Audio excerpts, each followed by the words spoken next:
Bueno, ya, ya somos 16, muy bien. Para comenzar, Felipe va a seguir hablando va a hablar del capítulo 19 en los primeros versículos y a mí me toca el resto del capítulo. Así que adelante. Muy bien, saltamos al capítulo 19. Entonces, aquí como ese es uno de los capítulos como claves en la historia de Israel y esta descripción que, bueno, lo que Dios dice acerca de ellos, el propósito del pueblo de Israel. Hay muchas cosas muy lindas en este capítulo. También hay muchas personas que han visto y encontrado varias faltas de coherencia aquí, así que también se presentan unos retos para traducir, pero vamos a ver qué podemos hacer. Aquí al principio había unas preguntas acerca de cuándo exactamente llegaron al monte de Sinaí, o bueno, al desierto de Sinaí y al monte del Señor. Y en el hebreo dice como en la tercera luna, y por eso a veces quieren decir como luna, otras veces más adelante lo usan como mes. Y muchas traducciones sí dicen en el mes tercero o al tercer mes después de haber salido de Egipto. La NTV dice exactamente 2 meses después. Si pasa 2 meses después de una fecha, será al tercer mes. Al empezar el tercer mes es lo mismo que 3 meses, bueno, 2 meses después. Pero creo que es importante, o bueno, creo que sería bueno usar esa palabra de tercero o tres en su idioma, porque muy a menudo en la Biblia números sí tienen significado, más que solamente el número. Y vemos que, bueno, por lo menos el 3 y 7 y 12 son números que son repetidos a menudo. Así que sería lindo si se puede decir como al empezar el tercer mes o en el mes tercero o a los 3 meses, una manera de decir, de incluir tres, creo que sería bueno. Sí, Raquel. Nada más quería tal vez explicar por qué dice dos aquí, aunque dice tres lunas, como dices en el hebreo. Salieron de Egipto en la luna llena. Entonces, si digamos, ese fue el primer mes, el mes que salieron y salieron en luna llena, así que a mitad del mes salieron. Pasa un mes que estaban en el desierto y en el tercer mes, el mes en el que salieron, un mes que estaban andando y en ese tercer mes, a mitad de ese tercer mes, o sea, en la luna llena de ese tercer mes, ya serían como 60 días o 56 días, o no sé, después de que salieron de Egipto. Por eso la NTV dice 2 meses después, porque estamos hablando del ciclo de la luna y cuando dice el mes tercero, pero contando los días, así como normalmente hacemos, que es 30 días, 31 días es un mes, entonces ya el tercer mes, a mediados del tercer mes serían 2 meses después, o sea, 60 días más o menos después de haber salido de Egipto. Entonces, NTV no está diciendo algo contradictorio, sino que lo está explicando de otra manera. Uh-huh. Es todo. Muy bien, gracias. Sí, y es como también nos dificulta a veces contar cuántos días Jesús realmente estaba en la tumba, como incluir el primer día y incluir como el tercer día. A veces contamos los días diferentemente nosotros, y por eso quería decir que a veces sí lo dicen, aunque en la Biblia, aunque no, tal vez en nuestra mente es exactamente como 3 meses, pero tiene como un significado, un número que se repita por eso. Pero sí, no se están contradiciendo, están usando diferentes, bueno, maneras de contar y en la NTV. lo hace más como nosotros lo hacemos. Luego en el versículo 2, la NBI y... bueno, déjenme leer esos versículos en la NBI. Los israelitas llegaron al desierto de Sinaí a los 3 meses de haber salido de Egipto. Después de partir de Refidim, se internaron en el desierto de Sinaí y allí en el desierto acamparon frente al monte. Cuando dice después de partir de Refidim, es que ya aquí encontramos otra vez como la cuestión de cuándo realmente llegaron al monte de Sinaí y cuánto tiempo estaban en Refidim. La Reina Valera lo soluciona diciendo que habían salido de Refidim, poniendo eso en el pasado relativo a este evento, pero es que sí, no es 100% claro como esas fechas de cuando estaban en Refidim y cuando llegaron a este monte, como vimos también ayer. Ese de acampar cerca del monte se repite 2 veces en el hebreo, como vemos en la Reina Valera 60, lo que está en morado. Acamparon en el desierto y acampó allí Israel delante del monte. Así dice en Israel, y es buen, en hebreo digo, y es buen estilo, pero la NBI y la NTV y varias otras traducciones optan por solamente decir acampar una vez. Y eso está bien, sí. Sí, suena mejor en su idioma, entonces una vez está bien. No es que quieren decir algo más con decir acamparon en el desierto y luego acampó allí Israel. Tienen diferentes personas en la Reina Valera porque se refiere a diferentes personas, como todas las personas de Israel acamparon ahí y Israel acampó ahí. Está perfectamente bien si solo se dice una vez. También se podría cambiar el orden de esos versículos si se quiere decir primero que salieron de Refidim y luego que llegaron en Egipto, porque aquí dice, llegaron al desierto de Sinaí y luego dice que salieron de Refidim. Así que se podría decir, por ejemplo, los israelitas se fueron de Refidim y llegaron al desierto de Sinaí a los 3 meses de haber salido de Egipto. Acamparon allí al pie del monte Sinaí, solo para tener la cronología un poco más entendible, si es que va a confundir los lectores, los que van a escuchar la traducción, si primero se dice que llegaron y luego que se fueron, porque primero se fueron de Refidim y luego llegaron al desierto de Sinaí. Ok. Luego, 3-4, la Reina Valera 60, y Moisés subió a Dios y Jehová los llamó desde el monte, diciendo, así dirás a la casa de Jacob y anunciarás a los hijos de Israel. Vosotros visteis lo que hice a los egipcios y cómo os tomé sobre alas de águilas y os he traído a mí. Dice primero que subió a Dios y puede ser algo confuso. No es decir que subió al cielo o subió a otro lugar, pero probablemente que subió al monte donde estaba Dios. Y así dice, por ejemplo, la NTV, Moisés subió al monte para presentarse delante de Dios. Y esa es la idea que quieren dar.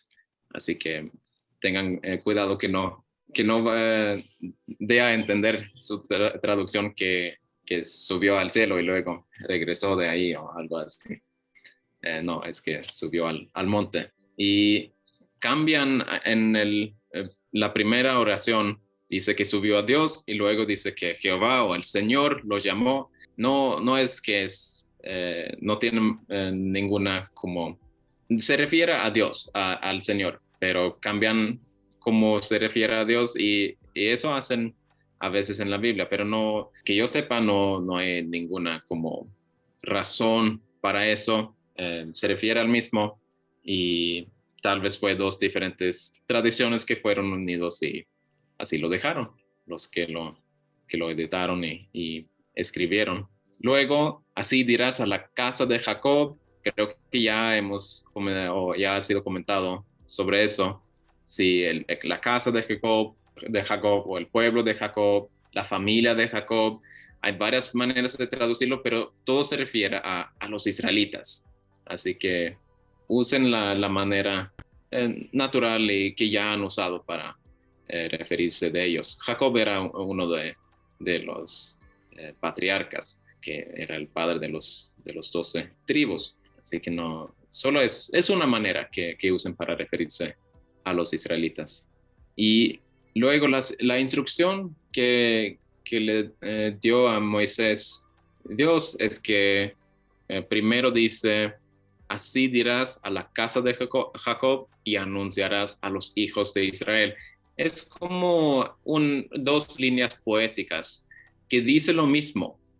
No quiere decir que primero dice, di algo a unos y luego di algo diferente a otro grupo. No, es que se refiere al mismo, pero se dice en algo, en una manera más poética para darle más como énfasis, para que resalte más, y porque es algo, lo que va a decir es algo muy importante, muy fundamental para los israelitas, y tal vez por eso se dice de esa manera más poética. Así que sí se puede, como decir, referirse a los israelitas de dos maneras. Primero, por ejemplo, el pueblo de Israel y luego los israelitas o los descendientes de Jacob y luego los israelitas. Algo así sería bueno, dependiendo de qué sería bueno, que se entiende bien en su idioma. Sí, Raquel. Nada más iba a decir cómo podemos hacerlo en el mixteco en caso de que ayude a alguien. Muy bien. Dice, vas a decir esto a los descendientes de Jacob que son la gente de Israel o es la gente de Israel. Entonces, ya no son como dos reglones completos poéticas así. Di esto a los descendientes de Jacob, di esto a la gente de Israel, sino que dice, di esto a los descendientes de Jacob, que es la gente de Israel, contando esas cosas. Entonces, puede funcionar eso en algunas lenguas. Sí, muy bien, gracias. Sí, es una manera de hacerlo. Así se incluyen los dos, aunque no pero es como ellos que son ellos. En español se ve aquí varias maneras y otras traducciones también tienen otros ejemplos. Primero, la NTV, por ejemplo, comunica a la familia de Jacob y luego anúncialas a los descendientes de Israel. Así que están usando dos palabras para comunicar, contar, declarar, decir. Pero ustedes pueden hablar en sus grupos y a ver qué les resulta mejor. Lo siguiente es eso de sobre alas de águilas os he traído a mí, o les he traído hacia mí como sobre alas de águila. Ese es una metáfora de qué hizo Dios, y hay varias maneras de entenderlo. Esa palabra para águila incluye también otros aves de rapiña, y tal vez más bien se refiere a un tipo de sopilote. Hay muchas personas que creen eso, pero ya que puede referirse a la águila también, la mayoría de las traducciones sí dicen águila, porque la águila también se repite en otras partes de la Biblia. Por ejemplo, en Isaías, cuando dice que van a tener nuevas fuerzas y volar como la águila, porque muy a menudo, o tal vez pensamos en la águila un poco más positivamente que el sopilote. Yo creo que sí, así que sí, creo que recomendaría usar águila, por lo menos si decir sopilote diría como connotaciones y pensamientos negativos, o como así que Dios es como una ave de rapiña. No, ese no sería bueno, porque parece que el punto con esa metáfora es que los trajo con mucho cuidado. Ese es lo que la mayoría cree que quiere decir. Y también en Deuteronomio 32, 9 a 11, se dice eso otra vez con unas más palabras y dice que Dios, con el mismo cuidado que la águila tiene con sus polluelos, como trayéndolos sobre sus alas, así los traje a ustedes.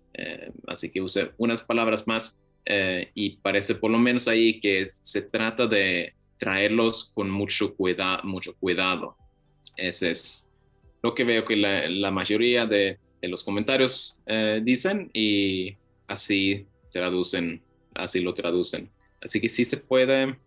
No sé si hay como unos comentarios entre el equipo docente en cuanto a traducirlo de otra manera, pero creo que sí pueden incluir esa metáfora. Sí sería bonito, ya que también se repite más adelante en Deuteronomio. Aunque sí es algo misterioso porque los expertos de los aves no han podido confirmar que realmente hacen así las águilas, que los traen sobre sus alas. Pero ni modo, así dice. Sí, profeta, por favor. Me gustaría saber cómo lo han dicho los demás. También cuando estaba haciendo el borrador, tuve que leer un poquito y ver videos acerca de las águilas y los polluelos y todo eso, pero era muy, no me gustó, no, era muy, para mí que no los trataban con cuidado. Entonces, no sé, me gustaría escuchar a los demás cómo lo hicieron. Gracias. Sí, si alguien quiere compartir, sería bueno escuchar. Especialmente Raquel. Gracias. Bueno, entonces yo iré primero, espero que otros también compartan lo que han hecho en sus borradores. Realmente lo que hicimos en el Mixteco es muy sencillo porque solo dice, ya vieron lo que hice con la gente de Egipto y como vine trayendo a ustedes a donde yo estoy o vivo, como si vinieran sobre las alas del águila. Entonces es más o menos literal. Es solamente que en vez de decir los trajes sobre alas de águilas, que suena que Dios literalmente los puso sobre la espalda de un águila para que el águila los cargara, aclara que es una metáfora diciendo como si vinieran sobre alas de águila. A ver, ¿qué más? Es un buen símil, esto de ir sobre alas de águilas, pero realmente no funciona para, creo que la mayoría de nuestras lenguas, por lo menos en chinanteco no tiene nada de sentido, porque conocen a las águilas y las águilas no cargan ni a sus polluelos. Entonces, está más o menos así como dices, Raquel, casi literal, pero hasta el momento no puedo decir que la gente lo entiende. Siempre es algo que dicen, bueno, las águilas no lo hacen, entonces, ¿por qué dice así? Y lo único que pueden decir, o se puede decir al final, es que es una metáfora que viene de otra lengua y simplemente no sé si podemos decir lo debemos de aceptar, aunque no lo entendemos, o porque no podemos poner otra cosa. No hay un equivalente. A ver qué dice.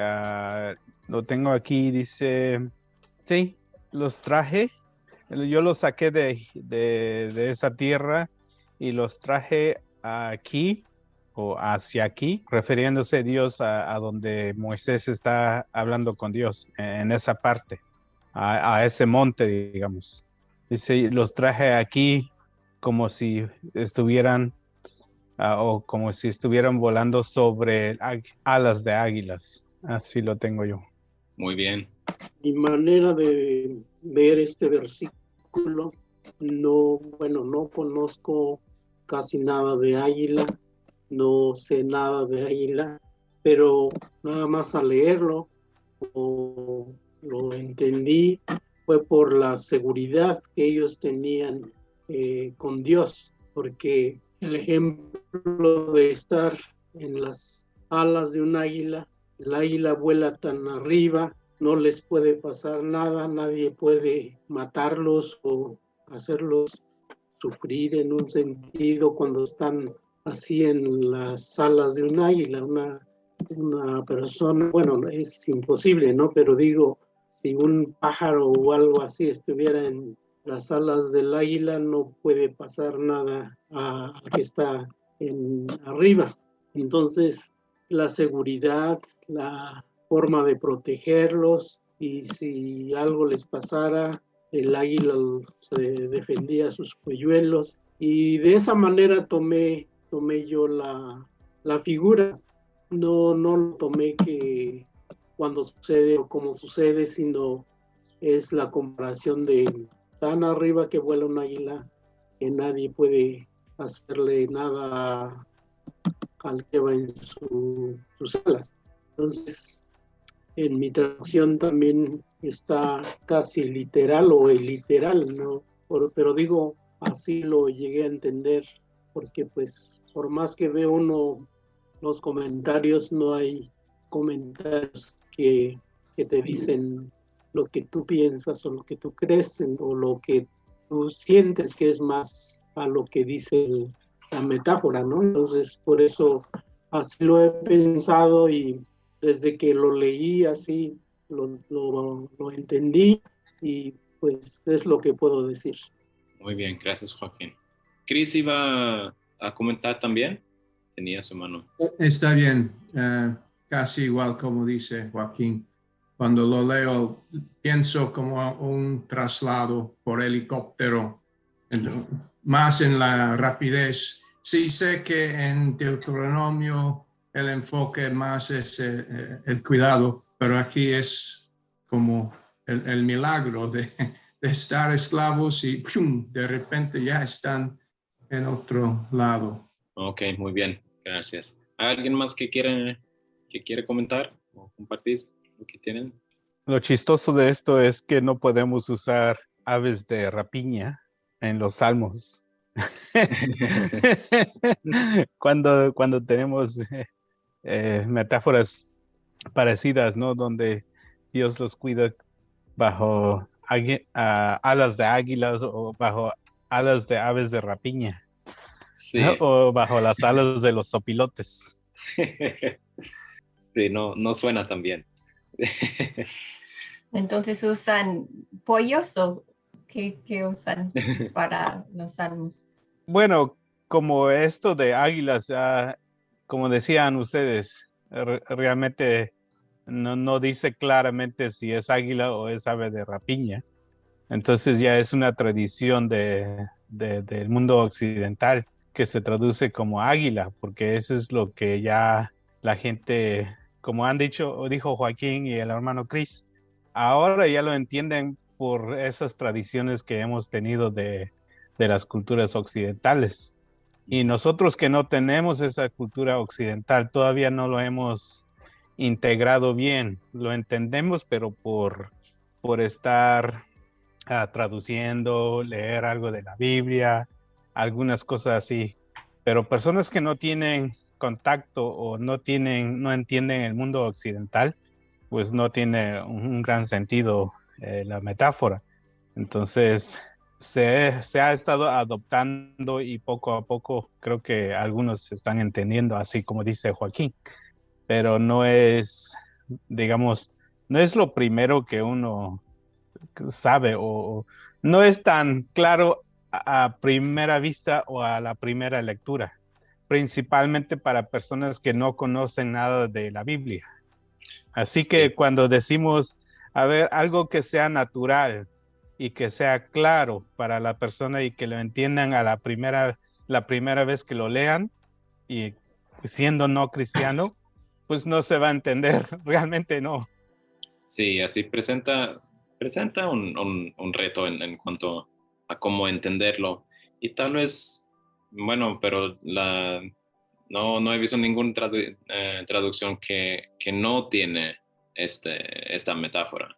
Así que creo que sí, sería bueno. También se usa como apenas comenté antes, sí se usa como la imagen de una águila en varios otros lugares, describiendo sus alas extendidas. Es en Deuteronomio como lleva sus polluelos, como están en alturas muy altas, en Jeremías y Obadías, y en Segunda Samuel, su rapidez.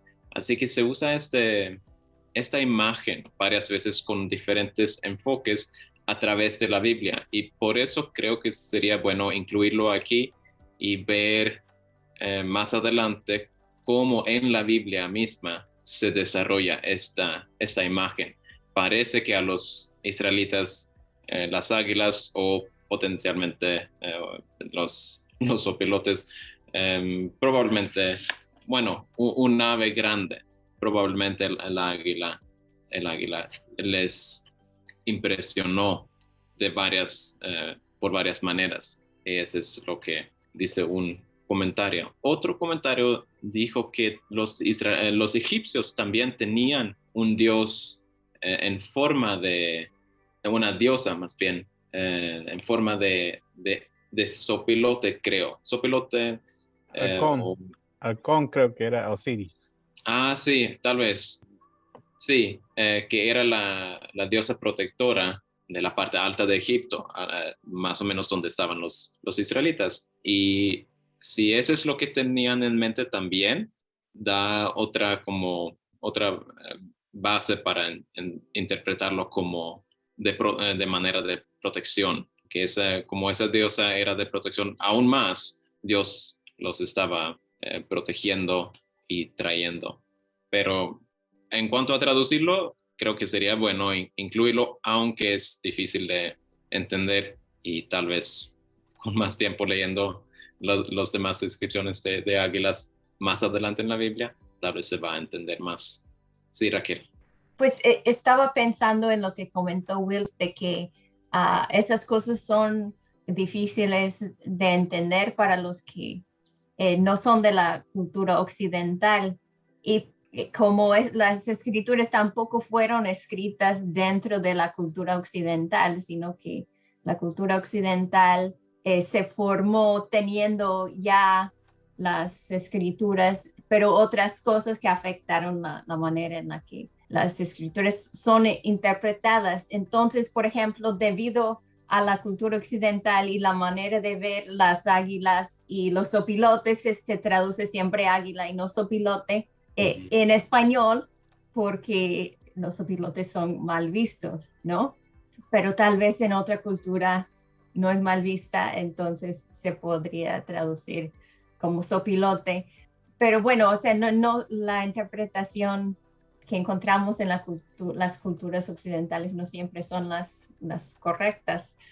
Así que especialmente en casos como estos donde no sabemos exactamente qué interpretación se tiene que dar, yo siento que hay cierta libertad de dejar que la gente lo vea a su manera, con tal que no sea algo que sabemos que no es cierto, ¿no?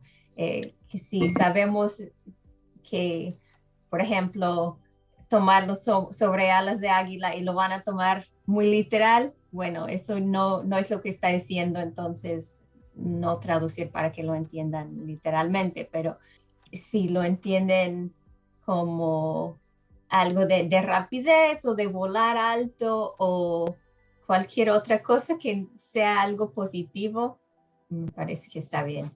Muy bien, gracias. Creo entonces que podemos continuar a los próximos versículos. Leo de la NTV.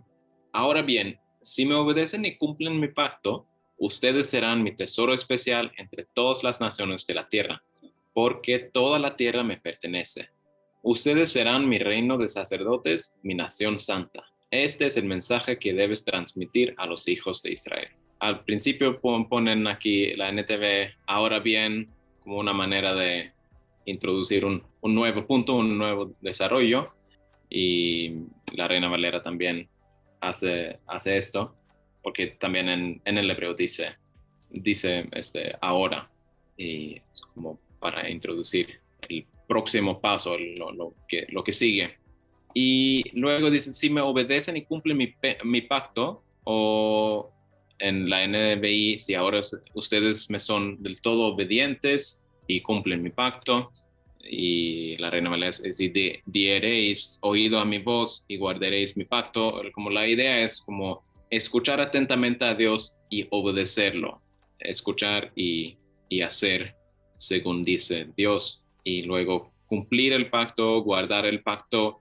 La idea sí es seguir la instrucción que va a dar el Señor, no como guardar, como vigilar o custodiar, más bien, no, guardar como hacerlo, es la idea. Hay varias maneras que lo han traducido eso. Por ejemplo, si fielmente me obedecen y cumplen mi pacto, sería una manera, o si realmente están preparados para obedecerme y cumplir mi pacto, si realmente lo hacen.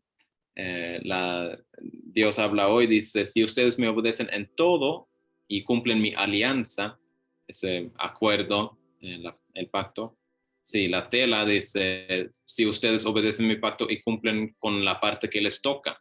Ese es como, hay varias maneras de expresar esta idea de escuchar bien y obedecerlo, este pacto que van a hacer. Dios, va a ser Dios con ellos. Ustedes serán mi tesoro especial, o serán para mí mi propia propiedad, o mi propiedad exclusiva. Era un concepto de tesoro especial en el antiguo Cercano Oriente, en esa área. Era como un dueño teniendo un vasallo, un dueño teniendo un siervo. Este siervo podía ser el tesoro especial de su señor. También un rey podía ser el tesoro especial de un dios. Así hay otras culturas, otros textos del mismo tiempo que dice eso, que un rey dijo que yo soy el tesoro especial de mi Dios o de nuestro Dios. Y esa es la idea, era que el señor o el dueño o el dios tenía derechos exclusivos sobre esta persona o este objeto. Podía ser para objetos también, pero aquí se trata de una persona. Y así se vincula con esa idea de que Yahvé, el Señor, es celoso. Él tenía derechos exclusivos sobre Israel. Eso es lo que quieren decir, de ser un tesoro especial. Sí, la palabra de Dios para todos dice, serán mi propiedad preferida. Otras traducciones también, mi pueblo preferido, que da a entender es un pueblo diferente de los demás pueblos de una manera positiva. Sí, ¿alguna pregunta o comentarios sobre eso? Sí, Chris, adelante. Bueno, esto de ser escogido no es por ser gente más buena, pero aquí tenemos la idea que Dios les ama más que a otros pueblos. No estoy seguro cómo. En preferido, la preferencia en qué se basa es nada más opinión sobre amar. Está bien decir que les amo más que a otras naciones. Es una pregunta buena. Yo tal vez aconsejaría no usar a que amó más a ellos como el propósito de que vamos a ver luego después de eso, es que serían un reino de sacerdotes representando a Dios a todas las naciones. El propósito de Dios siempre era que todos con tiempo serían parte del pueblo de Dios y vivían según la enseñanza y los propósitos de Dios. Y ese ya se ha cumplido aún más en Jesús. Así que no creo que dé a entender que eran, sí, no fue porque eran más buenos, tampoco porque no creo que fuera porque los amó más Dios. Esa es mi opinión. Ahora no sé si alguien más quiere comentar sobre eso. Puedo comentar un poco. Cuando pensamos en amar más, o sea, Dios sí dice, yo amo dice al pueblo de Israel, amé a tus antepasados y los escogí, pero ese sentido de amar tiene que ver con el escoger algo o alguien. No es que no tenga cariño para los otros pueblos, digamos, y solamente tiene cariño para el pueblo de Israel, sino que tiene que ver con el hecho de haberlos escogido. Y bueno, esa palabra Gesed que habla que se traduce muchas veces como amor o misericordia, es una palabra que habla de la relación de fidelidad. Cuando hay un pacto, hay una relación establecida entre las dos partes y son fieles a desear y buscar el bien del otro. Aquí esa palabra no es una palabra que habla del amor realmente, es una palabra que habla de lo que es propiedad privada, lo que pertenece a uno y no es compartido con otras personas. Entonces creo que pensando en cómo traducir esa palabra aquí, especial tesoro, propiedad exclusiva, bueno, propiedad exclusiva es una buena traducción. Hay otras partes donde habla de que, bueno, las otras naciones adoran sus dioses y hacen sus cosas, pero ustedes, el pueblo de Israel, ustedes van a ser para mí exclusivamente, no van a adorar a ningún otro dios, no van a seguir las costumbres de esas naciones porque ustedes son míos. Hablé al principio del taller sobre que esto es como una boda, ¿no? Entre el pueblo de Israel y Dios, que están estableciendo una relación exclusiva como si fuera de matrimonio. Y de eso habla aquí, de que el pueblo de Israel va a ser su pueblo que se entrega exclusivamente a él. Obviamente hay algo de amor en eso, en esa relación especial, pero la idea principal no es que Dios tenga cariño solamente para ellos, sino para otros, sino que el pueblo de Israel ha sido escogido para un propósito especial y por eso Dios establece una relación especial con ellos. Espero que esto ayude un poco. Muy bien. Sí, creo que esa es la idea. Entonces, continuamos. Recalcado aquí es las palabras porque y aunque. La NBI dice aunque, y ese también lo hace más fácil de entender. Aunque toda la tierra me pertenece, ustedes serán para mí como algo especial. Así que sí se puede, parece como un contraste entre toda la tierra pertenece a Dios, pero Israel pertenece aún más a ellos. Pero también se puede decir porque ya que todo le pertenece a Dios, entonces Él tiene el derecho de como escoger un pueblo para que sean especiales, para que tengan un propósito especial más que los demás. Así que piénsenlo y a ver qué les resulte más como lógico. Sí, Will.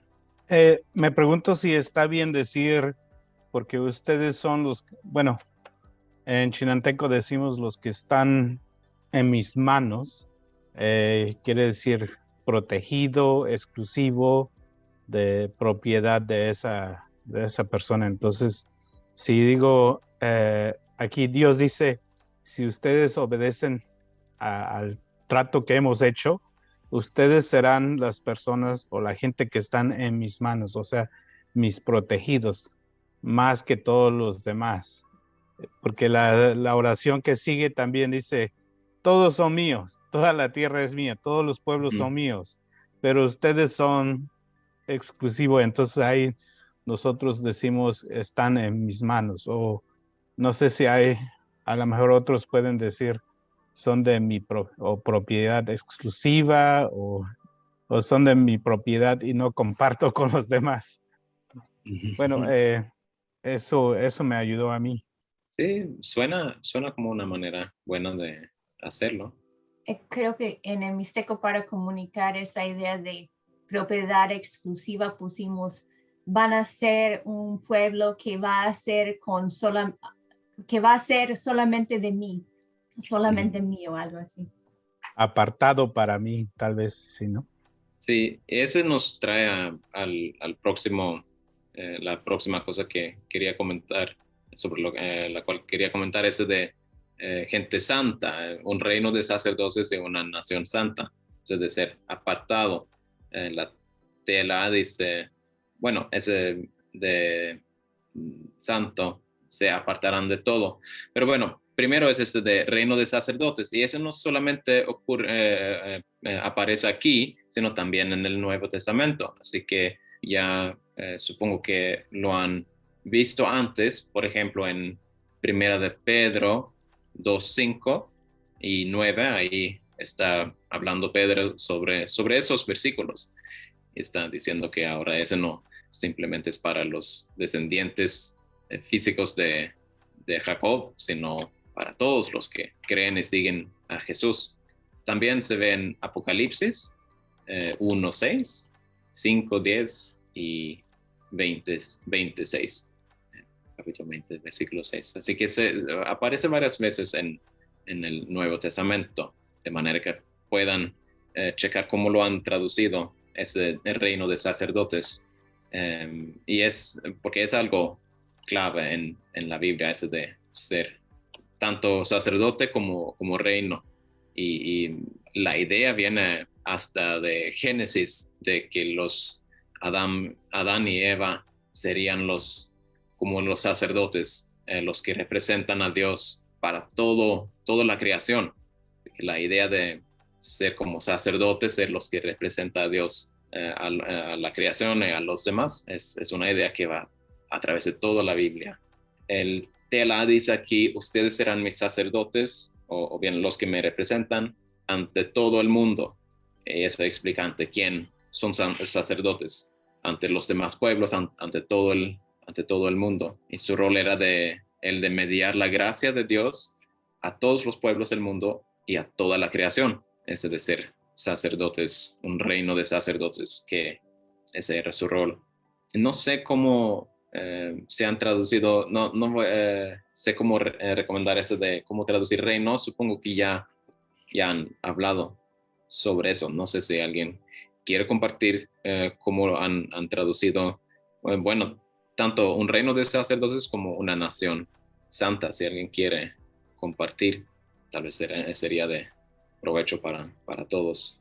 Bueno, para dar un inicio, yo puedo compartir lo que hicimos en Mixteco, donde dice porque o aunque en el español ahí, en lugar de poner una conjunción ahí, pusimos algo después. Entonces dice, mío es toda la tierra, o sea, ahí comienza la oración, mía es toda la tierra, pero entre todos los pueblos, se comienza 6, entre todos los pueblos 6, ustedes van a ser sacerdotes que me sirven y gente santa van a ser para mí.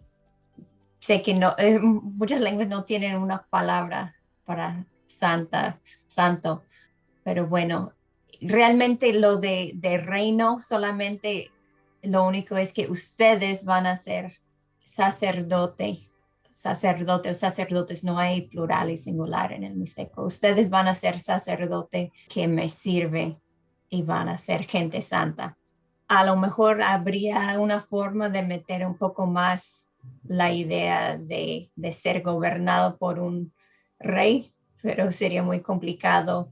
Y como es el paralelismo en el hebreo, nos ayuda a interpretar el sentido a veces de las dos palabras. Entonces, como reino está como en paralelo con gente o nación santa, entonces creo que lo tomamos más como una palabra que habla de un grupo de gente, una etnia, y así que lo traducimos sin pensar mucho en la forma de gobierno, digamos.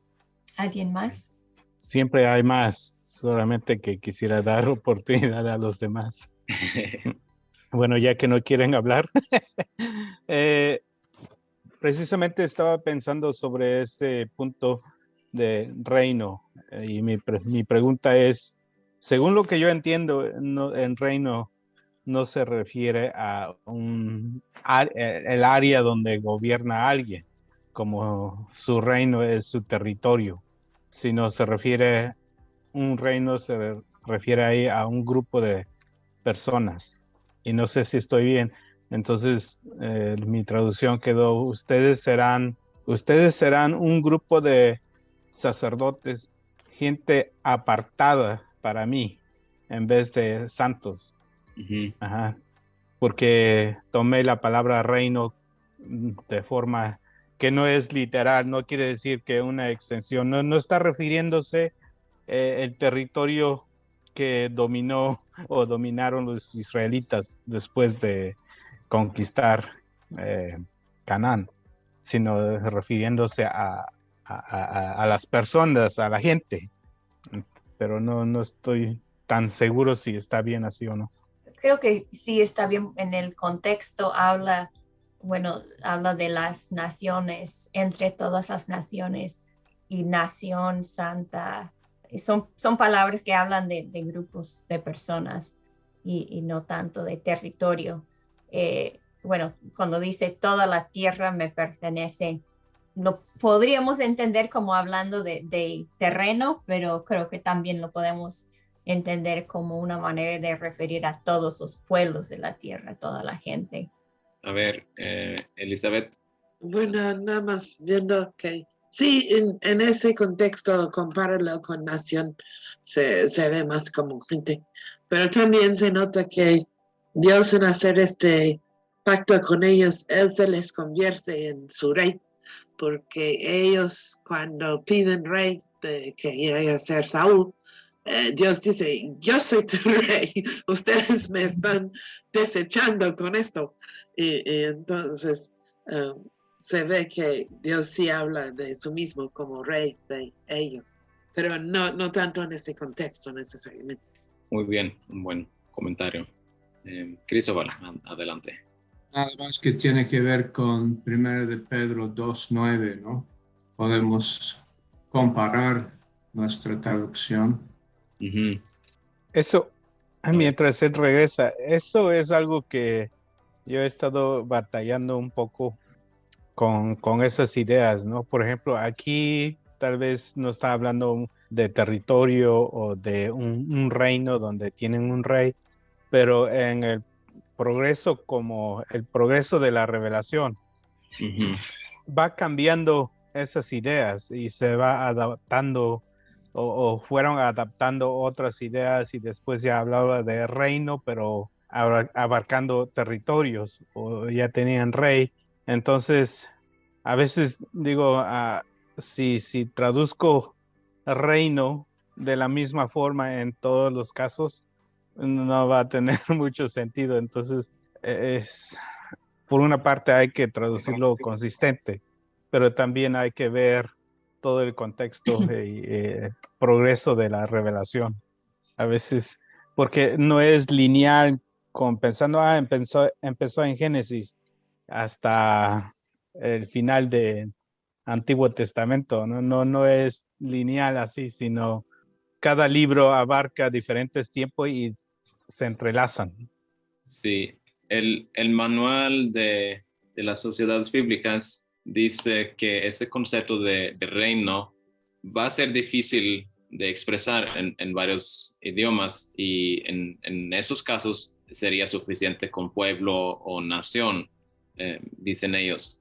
Pero también tratan de explicar diciendo que la idea probablemente es que la nación escogida de Dios, o sea, los israelitas, serán un pueblo santo, un pueblo que les sirve a Él como un intermediario, alguien que está entre Dios y los demás pueblos, revelando su poder, revelando el poder de Dios y su voluntad a los demás. Y eso es como probablemente lo que se da a entender más y más también a través de la Biblia y también en el Nuevo Testamento. Ahora, nosotros somos este reino de sacerdotes, representándole a Dios, a los demás. Y creo que sí, como en la traducción se puede dar a entender que no solamente es como servirle a Dios, sino también como representarlo. Eso creo que es importante en eso de ser un reino de sacerdotes. Sí, van a servir a Dios, pero también la idea es que van a representar a Dios, representar a Dios, a los demás, ante todo el mundo. Así se da a entender y así va la historia. Sí, como representándole como pueblo. No necesariamente se tiene que decir reino, aunque sí, ese de reino sí, también es algo que se va a repetir tanto en el Antiguo Testamento como en el Nuevo, así que hay que checar cómo se ha dicho en el Nuevo Testamento, también cuando Jesús está hablando del reino del cielo, el reino de Dios, cómo se ha traducido esta idea, sí, y tal vez van a ver algo nuevo, no sé, o tal vez ya tenían una idea y una traducción buena antes, sí. Pero donde Dios tiene la autoridad, sí, la idea es que Dios es el rey, el que tiene la autoridad más alta, y eso es algo bueno para todos cuando seguimos su reino, su autoridad. Ok, tal vez continuamos a nación santa. Eso también se encuentra, esa palabra, esa idea, en varios lugares, y Raquel va a hablar, creo, más sobre ese de santo, inmundo, profano, limpio, todo eso. Aquí no tiene que ver simplemente o sencillamente con pureza o limpieza literal. Naturalmente es más grande, que no solamente que no tienen mucho mugre, pero que sean como apartados, es una manera de decirlo. Hay varios eruditos que creen que la idea central es que son como dedicados a Dios, consagrados a Él para servirle, para representarle. Esa idea de no tanto como ser limpio, pero ser dedicado a Dios, y que cuando dice que Dios es santo, que también Él es dedicado a su pueblo y a nosotros. Y es un tema grande y no voy a decir mucho sobre eso ahora, porque Raquel va a decir más. Sí, como los sacerdotes ellos eran apartados de los demás, de su manera de vivir, y eran consagrados para servir a Dios y atender a las necesidades del pueblo. Así que ellos en esa manera eran santos ellos. Y como Dios es santo, también su pueblo debería ser santo, y la manera de ser eso es como imitarle a Dios, apartarse de lo mal y también hacer lo bueno. No es solamente una idea pasiva de como nunca voy a hacer nada mal y entonces soy santo, pero también es de hacer lo bueno, creo que abarca hacer lo bueno también, sí, pero es un tema más grande. Dios habla hoy y BLP dice un pueblo consagrado aquí en Nación Santa, un pueblo consagrado. La tela se apartarán de todo, así que tiene esa idea de apartarse. También se podría decir, ustedes serán una nación consagrada o una nación dedicada a mí y me servirán como hacen sacerdotes, y dar la idea de servirle y representarle. También, aún más explicado, ustedes serán un pueblo consagrado a mí o dedicado a mí un pueblo que me servirá como intermediarios o mediadores a todos los demás pueblos. Tal vez es algo largo, pero solo para como dar unas ideas de eso de ser una nación santa, gente santa. ¿Preguntas o comentarios sobre eso antes de continuar? Y va a hablar más de ese concepto, Raquel, más adelante. Sí se dará tiempo. Ok, bueno, continuamos a los últimos dos, versículos. El 7 no creo que representa muchos retos. Dice literalmente, como en el Reina Valera, leo todo primero. Entonces vino Moisés y llamó a los ancianos del pueblo y expuso en presencia de ellos todas esas palabras que Jehová le había mandado. Y todo el pueblo respondió a una y dijeron: todo lo que Jehová ha dicho, haremos. Y Moisés refirió a Jehová las palabras del pueblo. Cuando dice que vino Moisés, probablemente es mejor decir como la NBI o la NTV, que volvió o regresó del monte, porque había subido el monte y ahora está regresando.